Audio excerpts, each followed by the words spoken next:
The Pentagon has served for more than 60 years as a symbol of power and freedom, a five-sided fortress where 23,000 people form the nerve center of the nation's military. Then, on September 11th, 2001, terrorists tested its strength. They turned a commercial jet into a weapon of destruction.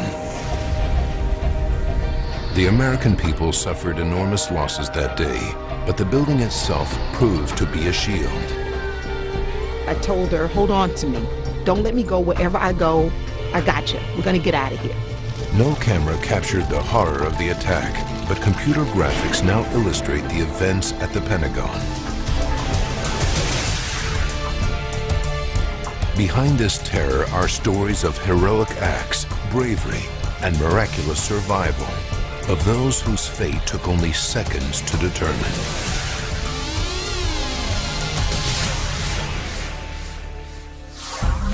The United States of America, Arlington, Virginia. The Pentagon. September 11th, 2001. 6:46 a.m. While many Americans are asleep, the citadel of American defense kicks into action. WTOP News Time. This is the 11th of September. Good morning. I'm at your day. Army Lieutenant Colonel Marilyn Wills is already planning her day. That morning, I called a girlfriend and asked if she could get the girls to school because I had to go and my husband had to go. So I kissed them, smacked them, I'm out. Marilyn is one of almost 23,000 employees who converge on the Pentagon every working day. Men and women, civilians, soldiers and sailors, Marines and airmen. The Pentagon is one of the largest office buildings in the world. Its 5 floors are made up of a unique 5-ring design. Almost 18 miles of corridors weave through more than 6.5 million square feet of office space, the equivalent of 3 Empire State Buildings. It's a city unto itself, with all conveniences under one roof, and a high-tech operations center monitoring the building's safety and security. 7 a.m. Bobby Hogue, a top Marine Corps lawyer, arrives at the Pentagon.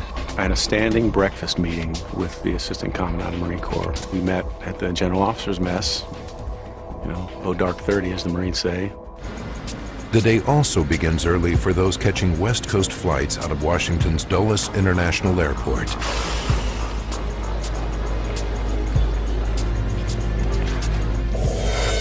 7:18 a.m. Terrorists carrying knives and box cutters make it through the airport security checkpoint and board American Airlines Flight 77. 8 a.m. The Pentagon offices are now in full swing. Lieutenant Colonel Marilyn Wills has staff meetings every other Tuesday morning. A Deputy Chief of Staff in the Army's Personnel Division, Wills has a particularly full agenda for the September 11th meeting. My office mate and I discuss what I'm going to talk about at the Tuesday meeting. And so I told her, see you later, and I went on to the conference room. 8:20 a.m. Air traffic controllers at Dulles Airport clear American Airlines Flight 77 for takeoff. Your departure frequency will be 125.05. Runway 30, cleared for takeoff. 12505, runway 30, cleared for takeoff. American 77. On board are 53 passengers, 2 pilots, 4 flight attendants, and 5 men planning mass murder. Among the passengers are a family of 4, a political commentator, and 3 students with their teachers on a trip led by 2 employees of the National Geographic Society. The aircraft's fuel tanks carry enough for its 2,300-mile cross-country flight to Los Angeles. 8:46 a.m. This just in, you are looking at obviously a very disturbing live shot there. That is the World Trade Center, and we have unconfirmed report that a plane has crashed into one of the towers of the World Trade Center. John Yates is a security manager at the Pentagon. So I stood there for about 4 or 5 minutes watching and walked back to my desk. Called my wife. Before she hung up, she said, honey, do me a favor and work from underneath your desk for the rest of the day. And so I laughed and I said, sure, I will. I said, I love you and I'll see you tonight. At this moment, no one is quite sure of the gravity of the situation. 8:50 a.m. 30 minutes into its journey, American Airlines Flight 77 is now at its cruising altitude of more than 34,000 feet and is crossing the Ohio-Kentucky border. The air traffic controller at the Indianapolis Control Center radios the pilot. American 77, clear direct comma. Direct comma, American 77, thank you. These are the last words heard from the pilot. American 77, American Indy radio check. How do you read? American 77, American Indy radio check. How do you read? There's no answer. The air traffic controllers become concerned. You guys never been able to raise him at all? No radio communications and no radar. In the same instant, the plane's flight information disappears from the controller's radar screen. They no longer know where the plane is. 8:54 a.m. Without anyone realizing, American Airlines Flight 77 changes course. It turns around and heads back east. On the 4th floor of the Pentagon, Bobby Hogue, Peter Murphy, and another Marine Corps lawyer discuss a case. 9:03 a.m.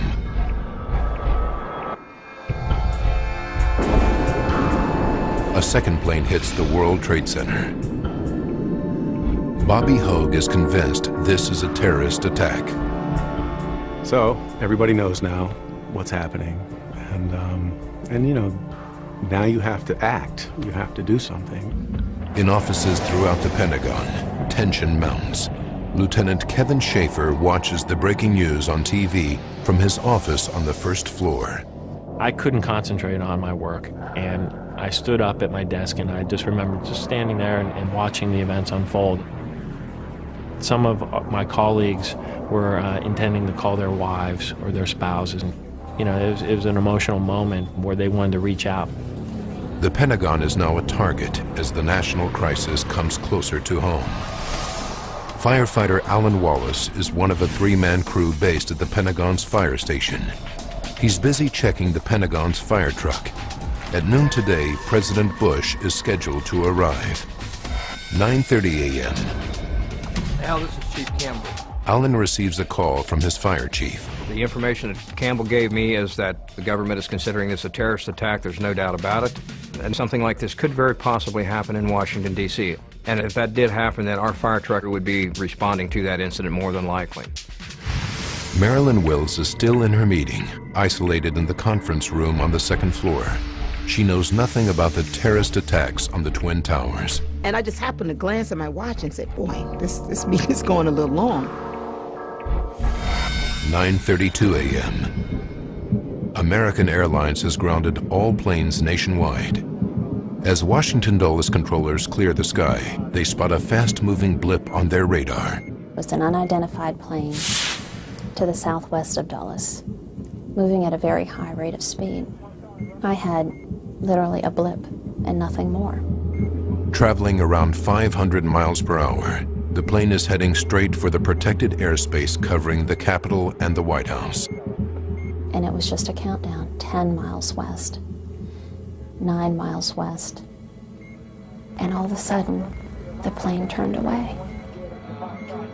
But the unidentified plane makes a dramatic 330-degree turn, nearly a complete circle. It's now heading directly for the Pentagon. We lost radar contact with that aircraft. And we waited, and we waited, and your heart's just beating out of your chest.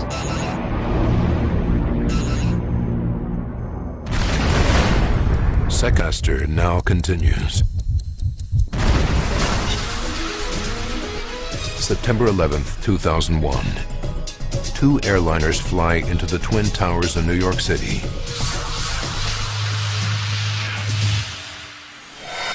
(9:32 a.m.)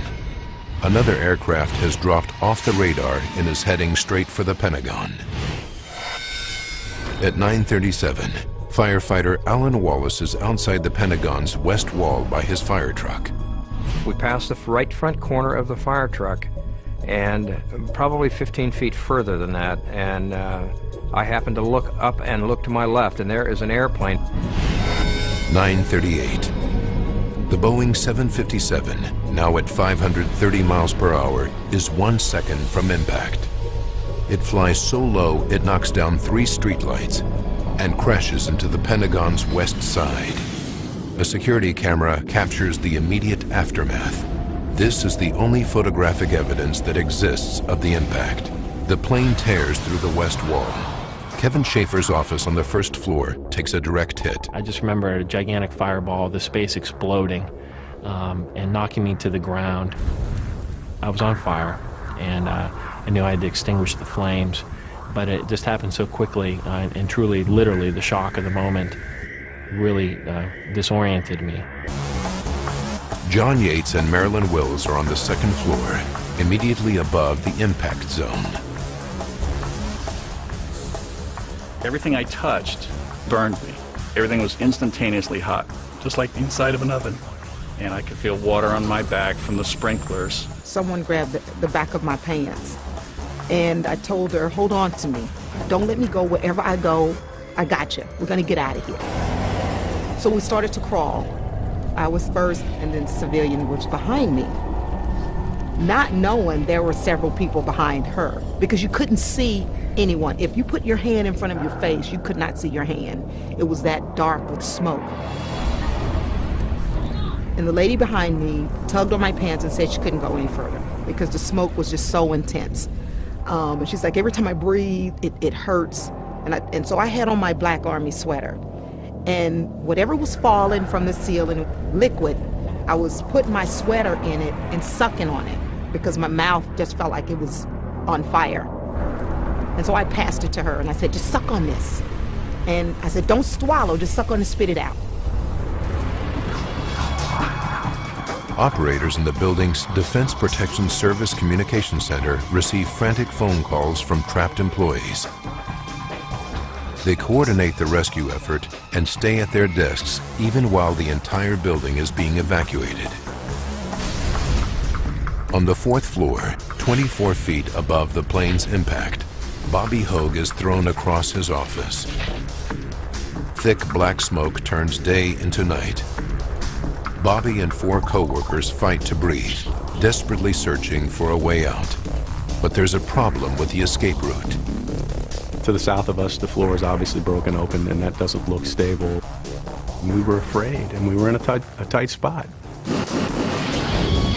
Firefighter Wallace dives for cover and suffers only minor cuts and burns. The blast sets his fire truck ablaze, but without a moment's hesitation, he climbs into the burning vehicle to call for backup. Format Rescue Engine 161, you're responding. E for Box 7562, you reported an airliner into the Pentagon, heliport side. Thick black smoke is choking Kevin Schaefer, but as he crawls over piles of hot debris and intense fires, he spots a possible escape route. I could see the sunshine almost, but it was all obscured by the smoke. I really just started racing towards that light, and I walked through this hole, and it was obviously this freshly blown out hole.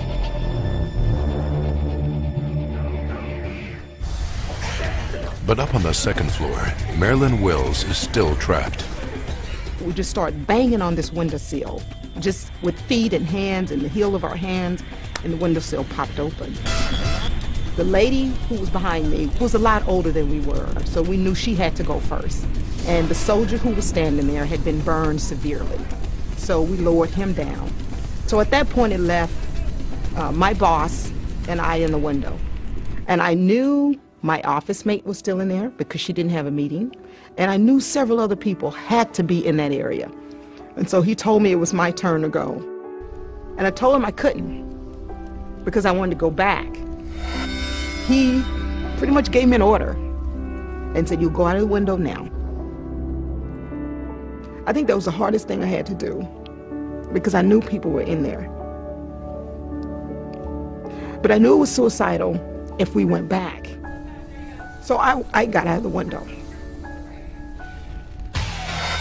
9:45 a.m. 10 fire trucks battle to gain control of the blazing inferno. Temporary triage units treat those victims that do escape. By the blazing west wall, Alan Wallace helps those trying to get out through the windows above. The building is on fire. These people coming out of the building are terrified. They're hurt, they're burned, they don't know where they are. The fire is coming out of the top half of the window and the smoke is blowing out of the bottom half, and these people are trying to get out of the building. As the inferno rages, it's impossible for firefighters to reach those trapped on the 4th floor. Black smoke billows from both ends of the corridor. Bobby Hogue and his 4 co-workers keep searching for a way out and come across the crack in the floor again. Now it's opened up, and it's dropped even further, and you can see the fire coming up through the floor. They're trapped. The odds are against them. Follow my voice. Come this way. Some young guy saying, there's a way out here. There's a way out this way, this way. So we don't question much. We just kind of grab onto each other, hunch over, and make for the door. 9:55 a.m. 17 minutes after the plane flew into the Pentagon, firefighters hear the building creaking and cracking. Huge slabs of the floor are sinking. It's about to collapse, so they rush to evacuate the area. 9:57 a.m. 19 minutes after impact, a 75-foot section of the building collapses. It's an agonizing 10 minutes before firefighters get the all-clear to resume rescue efforts. Amazingly, Kevin Schaefer, Marilyn Wills, John Yates, and Bobby Hogue all manage to make it out in time. They are rushed into emergency helicopters and ambulances. 11:30. The fire is now so fierce that it takes firefighters almost 24 hours before they can extinguish the last of the flames. For the first time in American history, terrorists attack the premier defense headquarters of the most powerful nation in the world. Now, by looking back at the events of that day and by going deep into the investigation, we can reveal what happened.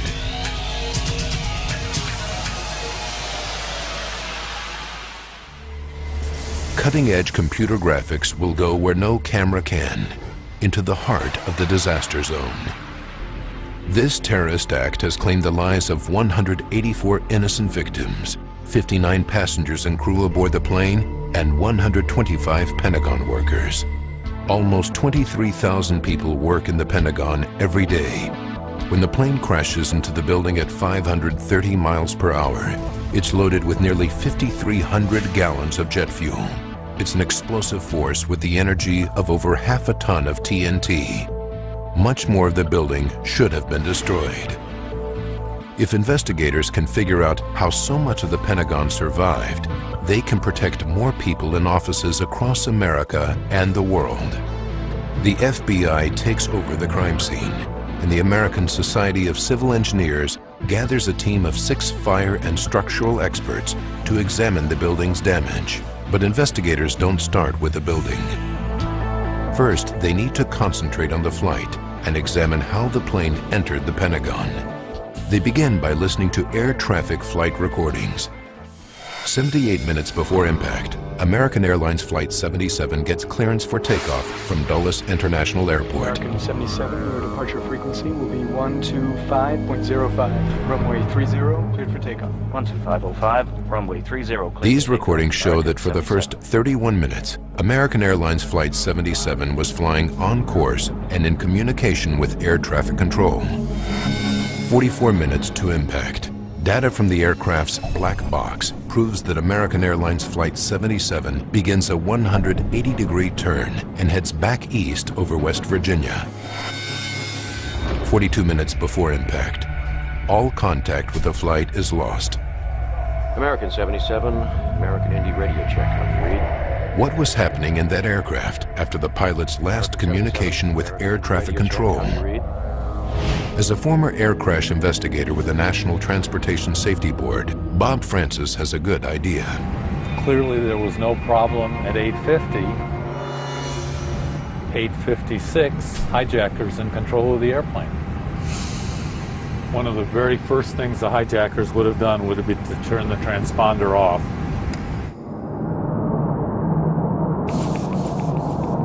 The transponder is a device that relays the aircraft's flight details, its number, speed, and altitude to air traffic control. With the transponder off, American Airlines Flight 77 is reduced to a small blip on the radar screen.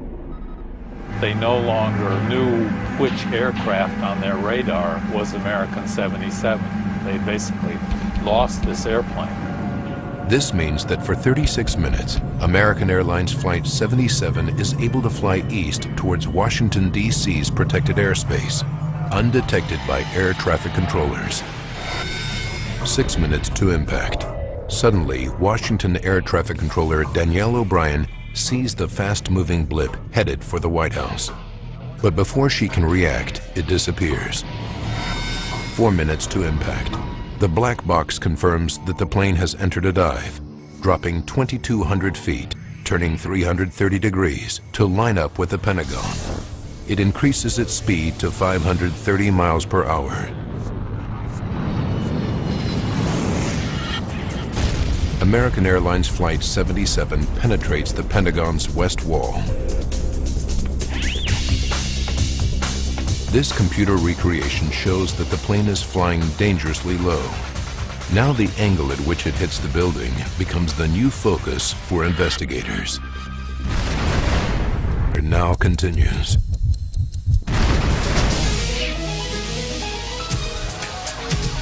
Five terrorists have hijacked an American Airlines jet and crashed it into the first floor of the Pentagon.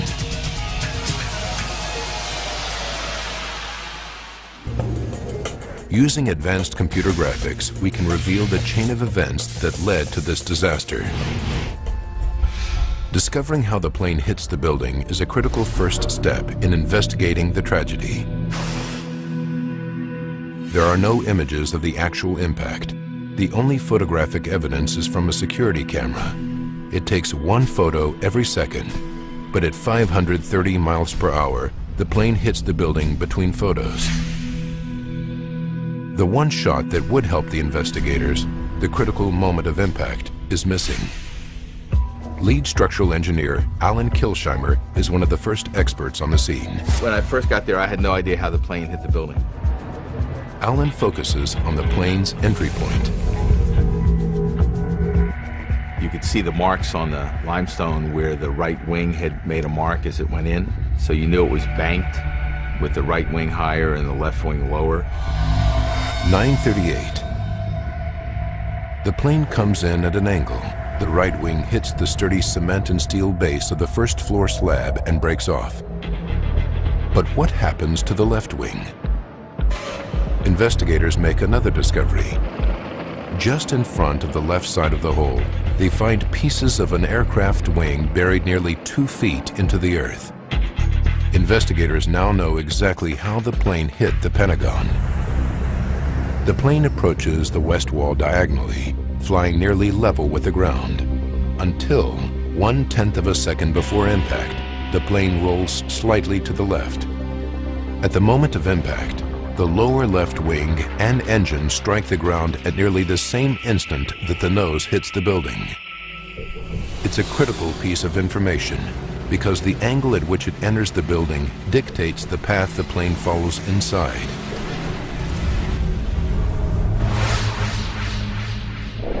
There's a thin line between surviving or not, and it's a matter of inches. Now investigators need to know what happens as the plane travels through the building.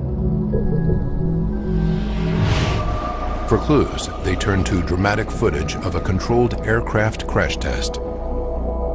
In 1984, the Federal Aviation Administration tested the effectiveness of a fire-retardant fuel by crashing a Boeing 720 aircraft in the Mojave Desert. They matched this experiment to what happens to Flight 77. First, they compare the speeds. The plane in the experiment was traveling at 170 miles per hour when it hit the tarmac. From its black box, Investigators know that the hijacked 757 was flying 3 times that speed when it hit the Pentagon, 530 miles per hour. Then they compare the distances each plane traveled after crashing. The test crash Boeing 720 slid nearly 1,200 feet before it stopped. But the conditions of Flight 77 were not the same. It was traveling 3 times faster into a fortified building. Pentagon investigators find the furthest remnants of the plane only as far as 310 feet into the building. What investigators now want to know is exactly how did the building's structure slow down the plane so much that it limited damage? Destruction to the first floor is all they have to go on. In a new age of terror, structural experts need to find out how to protect people in office buildings against a terrorist attack. The plane crashed into the Pentagon with such force, it destroyed many of the supporting concrete columns, 65 feet in, 100 feet in. But then, at almost 160 feet inside the building, columns are damaged but still standing. Investigators are able to build a clear picture of what went on inside the Pentagon. So what really happened was that the entire plane disintegrated as it went through the building. This is the moment of impact. The aircraft's nose acts like a tank round, tearing an opening into the building's face. 1/100th of a second after impact, the plane hits the first 8 columns and begins to break up. 2/100ths of a second, there's still momentum, and what's left of the plane continues traveling forward through offices. Half a second, the black box cockpit recorder and the landing gear punch nearly 300 feet into the building. These are the only recognizable parts of the plane to survive.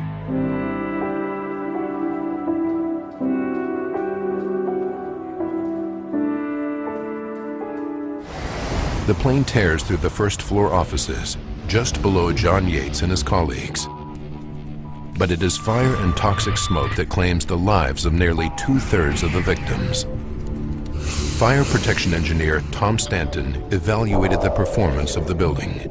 What these forces did was push everything all around through the building into piles, and they burned, taking out the walls, taking out the ceilings, everything, and just pushing it everywhere. These piles are like massive bonfires. All they need now is fuel and ignition. At impact, the aircraft is carrying nearly 5,300 gallons of fuel. Some of the fuel feeds the huge 415-foot-high fireball outside. But the rest comes into the building with the plane, moving almost 800 feet per second. It sprays jet fuel everywhere, including onto the piles of debris. John Yates is on the second floor. My glasses were still on my head, and when I took them off, I thought they were covered in blood because there was something on them, and I now know that it was jet fuel. Pentagon workers who survived the initial impact now face an unbearable set of circumstances. You swallow, you could feel your lungs expanding and shrinking, and you couldn't use your eyes because the smoke was so intense.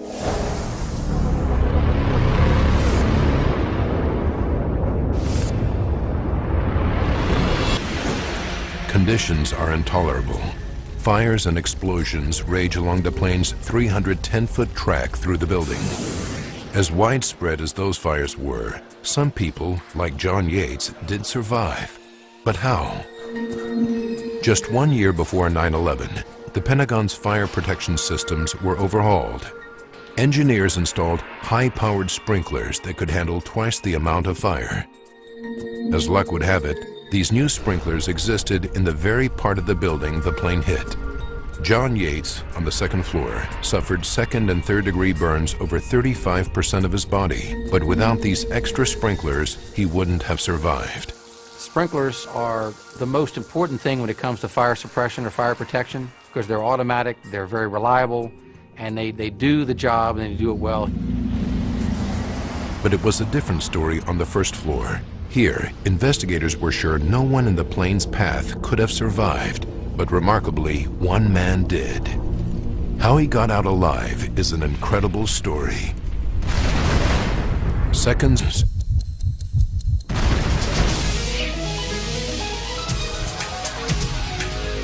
Fires rage in the West Wing of the Pentagon after terrorists crash American Airlines Flight 77 into the first floor.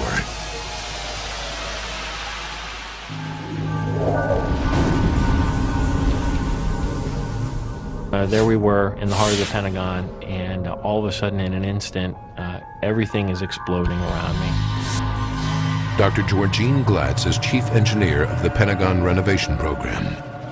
You see all the damage, and you don't have a clue who behind those walls and desks survived. For answers, the Pentagon task force turns to those who did make it out alive. They plot their exact positions within the critical zone and listen to each gruesome story. 6 weeks into the investigation, Dr. Glatz has interviewed 30 survivors. Then she hears of a man still recovering at Washington Hospital Burn Center. His name is Kevin Schaefer. Her interview with Kevin reveals something remarkable. Kevin's desk was in the direct path of the plane on the first floor. I just remember a gigantic fireball, the space exploding and knocking me to the ground. The forces of the plane, moving at almost 800 feet per second, drags fuel into the building, drenching stacks of debris which ignite. How did Kevin survive? I took off in another direction and just literally started crawling and climbing over debris and through and around pockets of quite a bit of fire. As the plane comes into the building, it acts now like a big tank round. It's almost like if you're blowing up something in a rock quarry and you have milliseconds apart different explosions. That's what was happening. This film shows what happens during an explosion.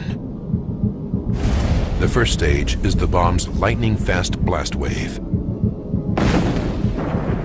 As energy pushes out from the explosion, it compresses air particles in its path to create a shock wave.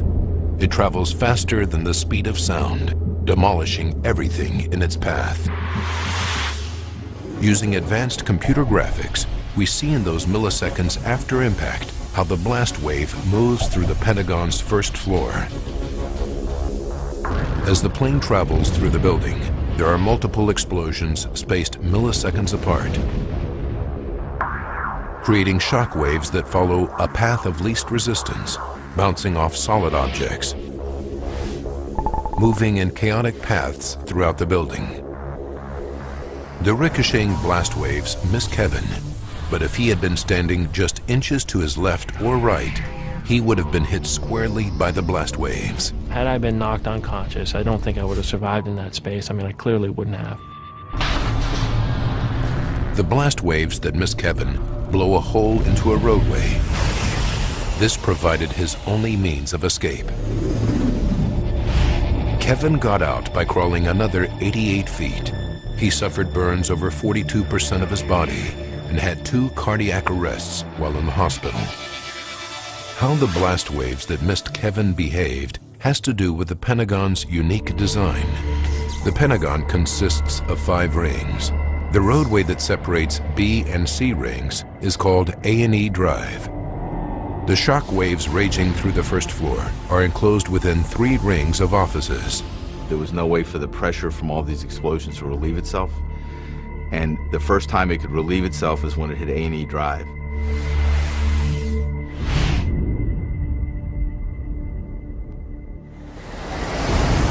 In the end, the path of destruction is only a small sliver of the entire 6.5 million square feet of offices. If there had been no road between the rings, the blast forces would have continued wreaking havoc through at least one more solid ring of offices, killing more people on its way. But other features of the building also saved lives. To see them, we need to look back to the moments after impact. Marilyn Wills and those in the human chain crawl across the second floor to escape. They're directly above the crash zone. Concrete columns are blown apart and obliterated. But remarkably, the second floor remains standing for 19 minutes before it finally collapses. In these precious moments, Marilyn and her fellow survivors reach the window. The whole investigation now focuses on understanding why this part of the building withstood a jet going at 530 miles per hour and why it didn't collapse upon impact. As investigators map the area, they find that 30 of the first floor columns were destroyed and another 20 severely damaged. Structural engineers are mystified. With so many columns knocked out or damaged, what held up the building? They look back to 1941. Construction on the Pentagon began on September 11th, remarkably exactly 60 years before the terrorist attack. At the time, War Department officials believed there would be no need for such a massive war headquarters after World War II. The building would become a warehouse for files. To support the heavy loads, construction workers put in extra beams and columns, and they added extra steel reinforcements. After 9/11, the Pentagon's lead reconstruction engineer, Alan Kilsheimer, built an exact replica of the 1941 beam and column system found inside the Pentagon. If you blew this column out right here, what would happen is this beam would say, there's nothing holding me up anymore. And it would say, geez, I better go along this steel line over to the next column and see if I can carry myself to the next column. The fact that these bars were doubled up like this, either in the bottom or the top, allowed that to happen. Kilsheimer took a closer look. Each column contained a continuous piece of reinforced steel from floor to ceiling. What this does is this stops these bars from bending outward, and it stops the concrete from in here from coming out of this cage. As the catastrophic forces raged through the first floor of the Pentagon, they destroyed 50 columns along the path of destruction. But it's the reinforced steel within the remaining columns that kept the building up. This wouldn't happen in today's construction. What happens is if one of these breaks, the whole thing doesn't fail, while in a new building, if one or two of those break, the whole column could blow out. But investigators discovered another feature of the 1941 design that also saved lives. 3 minutes after the explosion, Bobby Hogue and his colleagues on the 4th floor came across a crack in the floor. Then I stepped over what was the expansion joint that bisected our office. And that's when I really became aware that the building was in a state of collapse, or about to collapse. Because it was clearly broken open. The floor had just cracked in half. The reason? The Pentagon's original designers added structural features called expansion joints. These joints accommodate the expansion and contraction of the building through the seasons. They allow room to expand in the heat of summer and contract in the cold of winter. Because of these expansion joints, the Pentagon behaves like a series of separate buildings. So on September 11th, the expansion joint on the Pentagon's west side protected the rest of the building and ultimately saved lives. 19 minutes after impact, it looks like a knife cut through the building right at the expansion joint. Had this not been an expansion joint and this would have been rigidly connected from this side to this side, we would have lost a much larger piece of the existing building north of the expansion joint. The expansion joint bought time for the survivors to make their way to safety. If you're going to have to go through something awful like this, you know, the Pentagon is as good a place to choose as any. On 9/11, the Pentagon heroically withstood the extreme forces on its structure. But investigators found yet another reason why so many people survived. These windows. Now continues.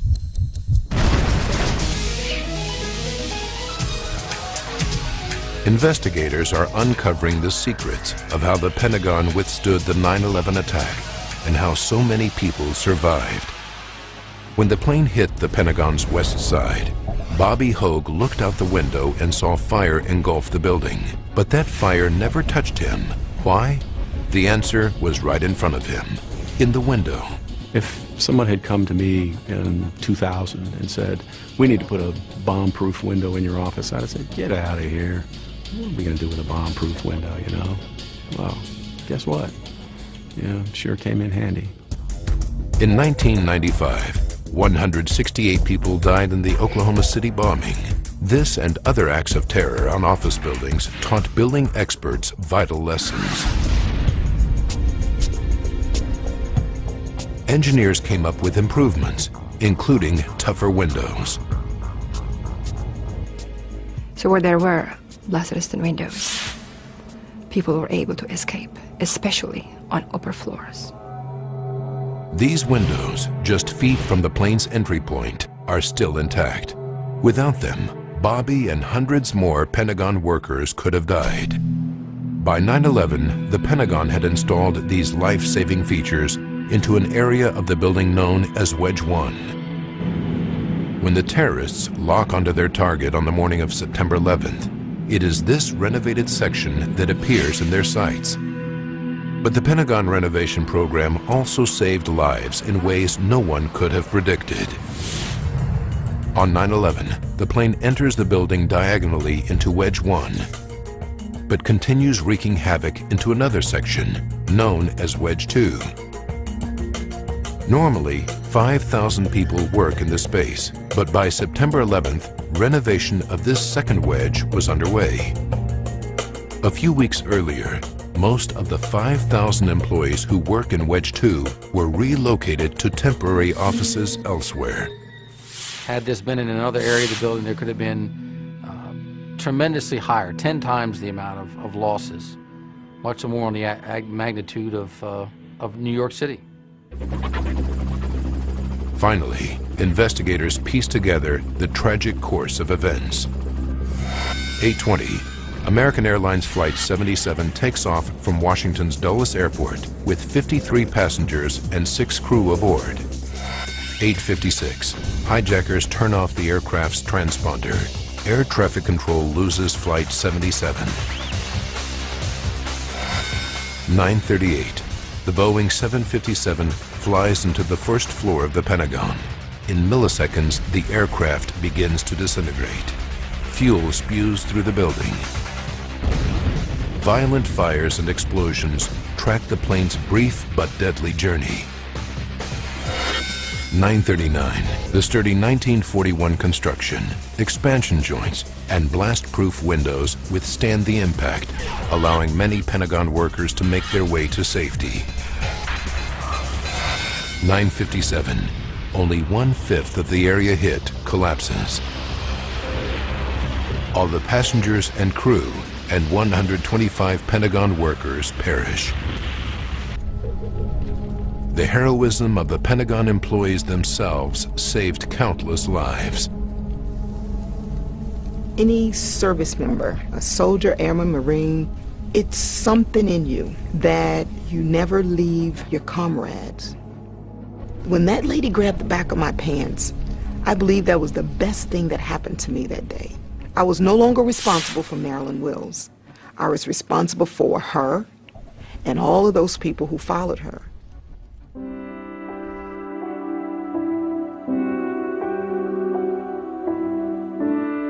A memorial inside the Pentagon is etched with the names of all those who lost their lives in the disaster. All military personnel wounded that day were awarded the prestigious Purple Heart. The disaster of 9/11 has changed the way we think, travel, and the way we design buildings. From ruin and heroism on 9/11, construction crews in only 1 year rebuilt the damaged area on the Pentagon's west side. It was a huge pride thing and still is to this day for everybody. That building is such a symbol of America's strength, and we've healed that building. The new walls restore the imposing appearance of the 5-sided fortress. The Pentagon not only protects the United States in times of danger, the building itself provided the ultimate protection for thousands of Pentagon workers during a day of terror. But one scar in the facade remains. a block of Indiana limestone, still blackened by the fire from the attack, with a simple inscription. Its dark face is a dramatic contrast to the bright new limestone, but it is a chilling reminder of the events of that tragic day.